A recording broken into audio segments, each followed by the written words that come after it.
What's up, guys? I'm Chris, and today you're looking at the Climax Wallet by Surya Kumar.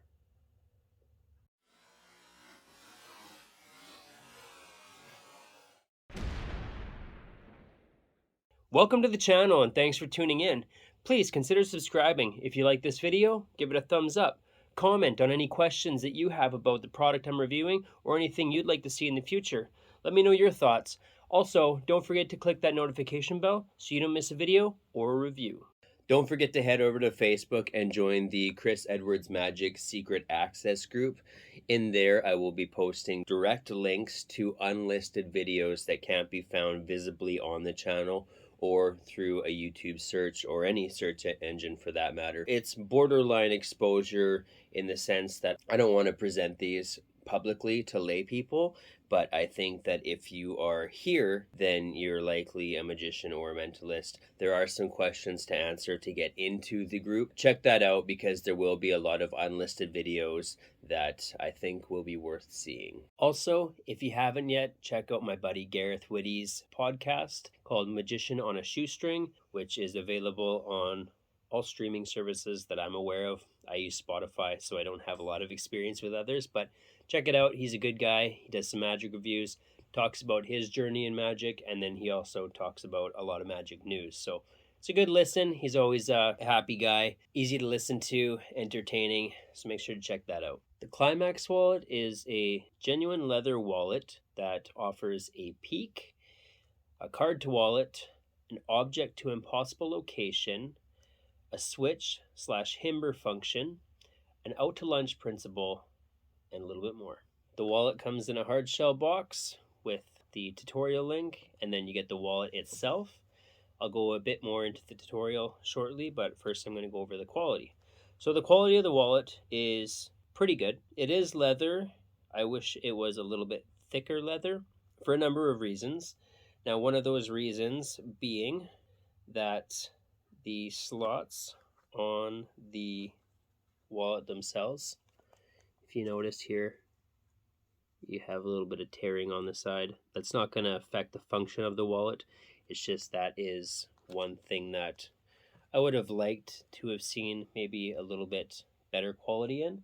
I always go back to the Cassidy wallet here when I talk about wallet slots, is that if you look on this, there's stitching underneath every slot, and the slots go right to the end where there's vertical stitching as well. So this wallet is a very, very, very high quality wallet. Nice, thick, durable leather and the stitching throughout. Whereas this one, it's a thinner leather, not as high of a quality. It states genuine leather. It smells like genuine leather. So I am going to say that it's leather. I'm not going to, say that it's not. But upon receiving this, if I hadn't known, I would probably have thought this was an artificial leather or like a vegan leather of some sort. So the quality there, I think, is one area where it isn't the best. But again, you're not paying nearly as much as you are for some of the other wallets. Like the Cassidy wallet is $150, and that brings me to the price on this. This one is $75, and I think that's actually a good price. I'll get more into that later, but for all that this can do, it actually performs most functions. Well, it performs all functions of it quite well. There's just one other discrepancy that I'm going to touch on later on. Okay, let's talk about the tutorial. So the tutorial is broken up into 4 different videos. All of them are fairly lengthy, which is good because it does explain everything very well and how to use each feature. And then there's also some really, really good routines going over each of the features. So you're going to learn everything you need to know about the wallet and how to use it. And then you're also going to learn a number of routines. And for each section or function, there are at least one or more routines that they've come up with. All right, so close up of the wallet in the front, you can either place a business card here. I have my ID. I just found that it fits better. It fills the space better, whereas a business card's a little bit thinner, so you're going to have a little bit of unused space there, which is why I went with the ID. Also because if you're showing your ID, it's easy. So there's your outside inside you have slots for cards, and then this here will be part of your switch and himber feature. Here you have just some more working pockets. They use this way as carrying cash. You have your zipper compartment, in where you will retrieve a card from a card to wallet, or where you will use your or get your object from impossible location. Then you have an out to lunch feature. And then here you have some more working slots. I'm not going to say too much on that. It's part of the secret, but I think it's important to let you guys know a little bit more about this wallet, just in that sense, because not everybody's going to love the himber feature.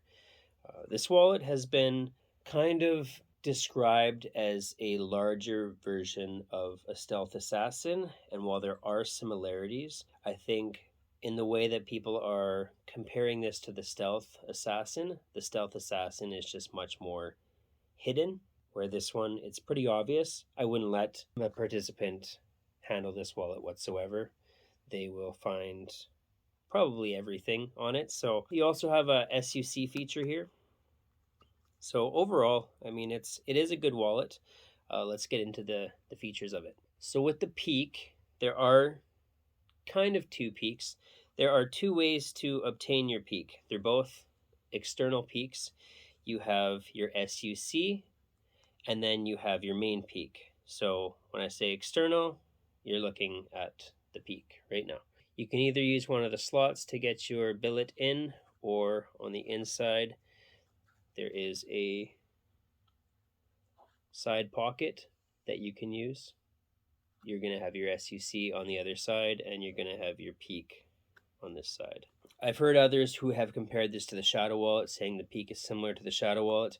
I'm going to say that it isn't, even though the Shadow Wallet is an external peak as well. There are ways to remove and insert cards or billets from the Shadow Wallet that will make the peak hidden. Once you have obtained the information, then it can be set down and handled. Whereas this one, I would compare this more to the ultimate networking tool, or like a Jack style wallet. You have your external peak, but it's not hidden after. That information stays visible until you remove the billet or business card. The peak is really easy to do. You get a full peak, but you're going to either want to get your peak, put the wallet away, or set it face down if your participants are still around, which I hope they are. The next thing that I want to go over is the object to impossible location, which I think is really, really good with this wallet. So it comes with an included pouch, and it's very, very easy to do. I'll just show you for an example. You would either have, well, you would borrow a spectator's ring, or you can do like a signed coin or anything like that. You would take the coin, and then as you're going to your back pocket to reach for your wallet, pull out the wallet, open up the zippered compartment, and from there you have a small red pouch.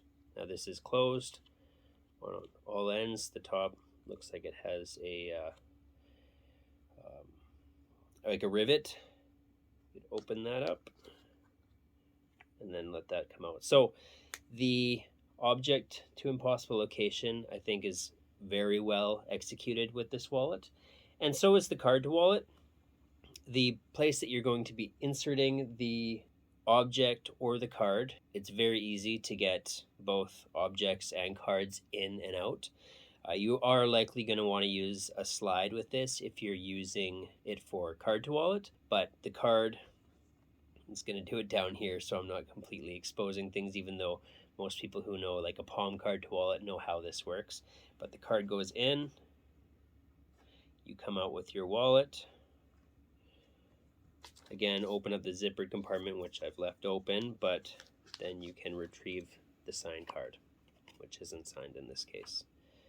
So it does the card to wallet and the impossible, or the object to impossible location feature very well. I do really like that with this wallet. The S.U.C works as expected, so you can perform a no palm card to wallet. You can also use that as your peak. However, since both peaks are external, I would just use the other peak method. Next, you have your out to lunch principle, which is right here. So you have a nice sized elastic band there. And then there's also a pocket underneath here too. If you want to hold more cards, there's a pocket under there. There's actually a lot of pockets in this wallet, but if you start filling it full and using all the pockets, the Himber feature is not going to lock. Let's kind of get into that. Just because I don't think this is exposing anything, because I would not give this to your participant to handle. Just looking at the wallet from the side, you can see where the switch Himber section is, and I don't think it's in a very good place. So as you've seen, it's in the middle. I think if you're familiar with the Stealth Assassin, you know where it is. And I think that this would have been a lot more hidden if it was if the switch function was on either outer side. So it's in a weird place. It's in a weird place, and if your participant looks at this for too long or handles it, which don't do, then they're going to find the switch function right away. So with that said, it's not that the switch function doesn't work well, I just don't like the placement of it. And you are also going to have to use that area to use the S.U.C or the external peak. So if you're doing this openly, your participant's going to see that area, so you have to make sure that that area mimics the other area perfectly.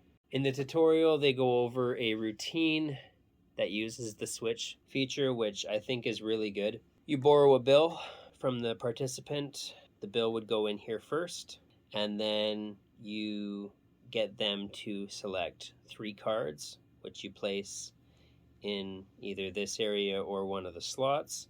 And then ultimately at the end, you pull out the bill and show that the 3 cards that they freely chosen match the last 3 digits of the serial number on that bill. You can also have a written prediction if that's your style too. So it's super easy to do, and I think it is a very good routine. The difficulty level on this, regardless of what you're using it for, I think that this wallet does a good job of everything that it claims to do. I also think that they've made it so that you can perform everything very easily.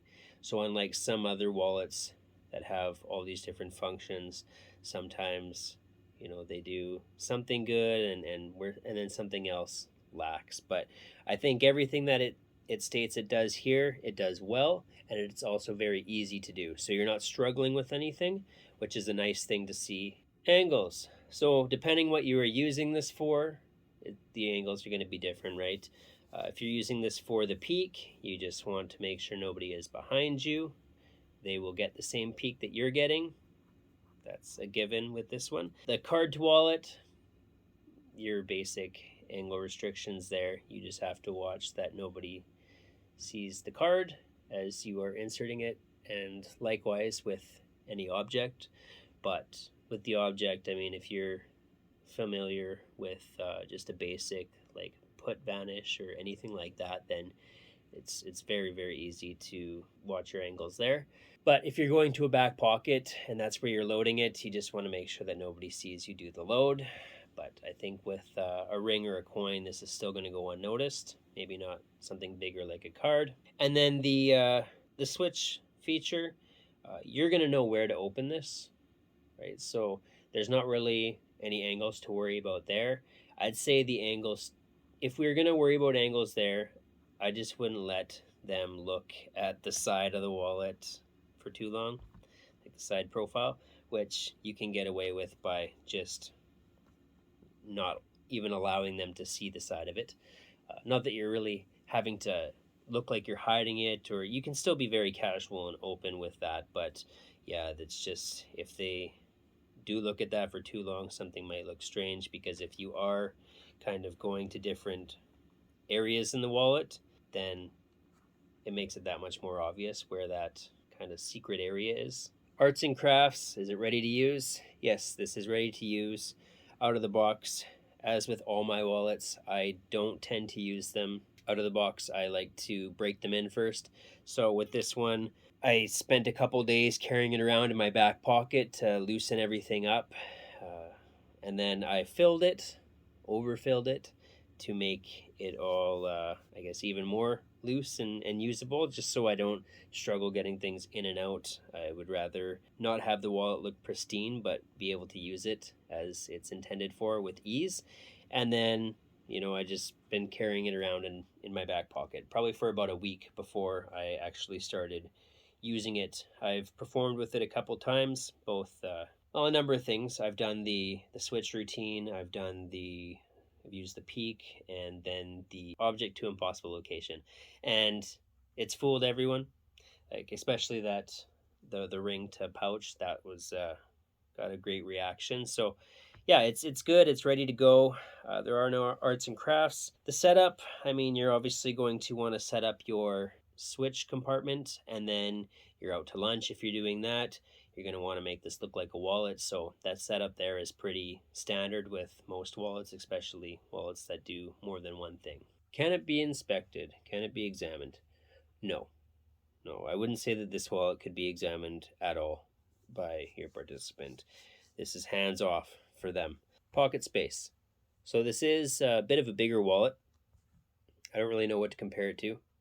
It's a bifold, so compare it to most bifolds, I guess. I'm not using all the slots. I have quite a few slots not being used because I did have this right full, and then it was very bulky, and it also didn't allow the switch feature to lock or close. So you're not going to want to fill this right full, and I can pretty much guarantee that just because I had it filled full in my back pocket, sitting on it, moving around, and that was still kind of the problem, is that certain areas didn't close that needed to. So you're not going to want to overfill this or even fill it full, but it still does carry a lot. So this could very well be your everyday carry. You have more than enough card slots, probably too many, actually. There are 16 working pockets and slots on this wallet. So that's a ton. But you're probably only going to use half of those if you want the wallet to stay a reasonable size and if you want it to function properly. Is it a worker, and who would use this? So like I mentioned, this can be used as an everyday carry. The fact that it offers so many features and it does do them quite well, I think makes this a good worker. So whether you're a card magician, a mentalist, a little bit of both, I think that this wallet is directed kind of towards anybody performing magic or mentalism. So definitely a worker. I think for strolling and walk around, close up, table hopping, this is kind of where this shines. I think as far as if you're using this for any one specific feature, like a card to wallet or a peak, there might be better wallets out there. But if you want to have all of those features combined, this does it very well. And the card to wallet, I think, when I say there's better ones out there that are or more designed towards card to wallet, yeah, there are better ones out there, but I think this one is very easy to use, and it is really good. So it does do a number of things very well. Is this worth your $75? I think it is for the amount that it achieves and for as well as it does it. It is leather. Maybe the quality isn't the best, but again, it's $75 and not $150 or $200. So you can't expect the best quality when it has so much to offer. Overall, the way that all of this works and works well, I think that this is worth the money. I think you'll get a lot of use out of this, and I think you will use every feature. So if you're looking for an everyday carry wallet that offers not just a specific thing, then I think this is a really good purchase. Positives and negatives. So it does everything well, right? That's a good thing. So the negatives I've kind of mentioned. I wish the switch function would have been placed somewhere else, and I wish that there was a little bit more quality or care put into the slots, just because like The areas where it can tear shouldn't affect anything. If anything, it's just going to kind of tear to the stitching. So that shouldn't hinder anything about it. Like it should still work and function the same as if it were brand new. But that's just one thing. And I mentioned that with the Stealth Assassin too, right? I wish there was a little bit more care around the slots. But again, you're not paying a ton of money for something that does so much. So just something to mention. With that said, I think I've covered everything on the Climax Wallet. If you have any questions or comments, just message in the comment section below. I'll try to answer everything as best as I can. And I'll leave a link in the description if you want to pick this up for yourself. And with that, we'll see you at the next review.